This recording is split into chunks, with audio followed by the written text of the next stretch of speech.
NEET தேர்விலிருந்து தமிழகத்திற்கு விலக்களிக்க வேண்டி நடைபெறுகிற கண்டன ஆர்ப்பாட்ட பொதுக்கூட்டத்திற்கு வரவேற்புரை ஆற்றி இருக்கிற சிபிஐ எம்மினுடைய எழும்பூர் பகுதி கழக செயலாளர் சகோதரர் முருகன் அவர்களே, நன்றியுரை ஆற்றி இருக்கிற எழும்பூர் பகுதி கழகத்தினுடைய குழுவின் நண்பர் PK மூர்த்தி அவர்களே, தலைமை பொறுப்பேற்றிருக்கிற என் உற்ற நண்பன் செல்வா அவர்களே, நிகழ்வில் எனக்கு முன்னால் உரையாற்றிவிட்டு விடைபெற்றிருக்கிற சர்வேஷன் அவர்களே, ஆறுமுகம் அவர்களே, என் அன்பு தங்கை மதிவதனி அவர்களே, பாசத்திற்குரிய மாமா ஆலூர் ஷானவாஸ் அவர்களே, எனக்கு பின்னால் ஆற்றொழுக்கமான உரையாற்ற இருக்கிற சிபிஐ எம்மினுடைய மாநில செயலாளர் ஐயா KB அவர்களே, உங்கள் அனைவருக்கும் என்னுடைய வணக்கம். நேரம் கடந்து கொண்டிருக்கிறது. ஒரு பரபரப்பான சூழலில் நான் இந்த மேடையை அணுக வேண்டிய சூழலில் இருந்து கொண்டிருக்கிறேன்.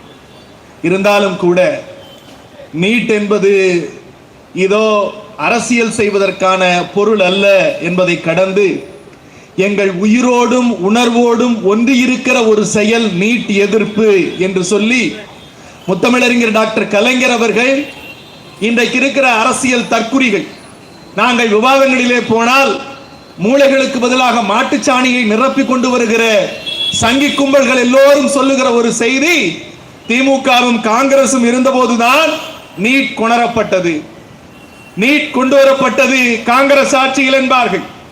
நான் மக்களுக்கு ஒன்றை தெளிவுபடுத்த எத்தனிக்கிறேன்.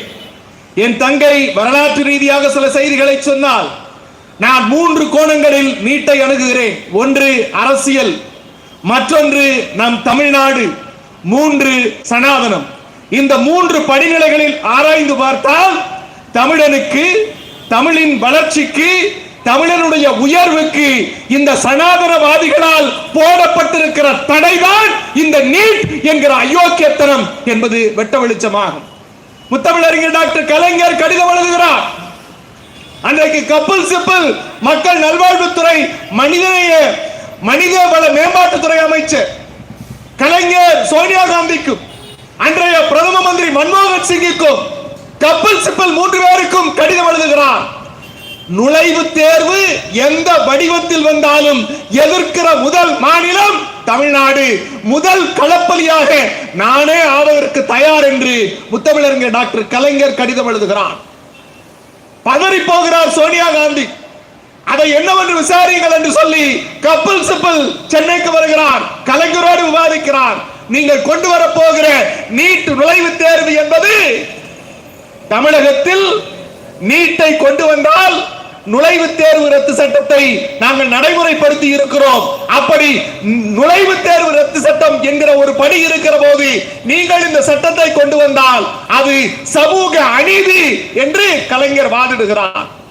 கலைஞரிடத்திலே மாலை சந்தித்து விட்டு இரவு டெல்லி போனவர் மறுநாள் காலை அந்த டிராப்ட்ல ஒரு மாற்றம் செய்யப்பட்டு அன்றைக்கு போடப்பட்டது, நீட்டை விரும்புகிற மாநிலங்கள் நடத்தி கொள்ளலாம், விரும்பாத மாநிலங்களுக்கு கவலை இல்லை என்று காங்கிரஸ் நீட் தேர்வு சட்டம் கொண்டு வந்தது. அப்போது தமிழ்நாட்டிற்கு நீட் இல்லை, இந்த நீட்டை கட்டாயமாக்கப்பட வேண்டும் என்று ஆட்சி மாற்ற வருகிறது. அம்மையார் ஜெயலலிதா கூட போராடினார். ஜெயலலிதாவினுடைய போராட்டம், சிறை, அதற்கு பிறகு வந்த சகுனிகள் நம் நாட்டை அடகு வைத்தார்கள். அதற்கு இடையிலே தான் நாம் தமிழர்கள், நம் நாட்டில் இருக்கக்கூடியவர்கள் சிந்தித்து பார்க்க வேண்டும். நான் கடந்த விவாதத்தில் சொன்னேன், 18% இருக்கிற இஸ்லாமியனுக்கு இருக்கிற தகுதி 3% இருக்கிற நூலிமான்களுக்கு இருக்கிறதா என்று கோட்டவுடனேயே நூலிமான்கள் தமிழ்நாட்டிலிருந்து பிரதம மந்திரி அலுவலகம், உள்துறை அமைச்சகம், கவர்னர் மாளிகை, DGP வரைக்கும் புகார் மனு வாசித்திருக்கிறார்கள். எங்களை நூலிமான் என்று சொல்லிவிட்டார்கள்.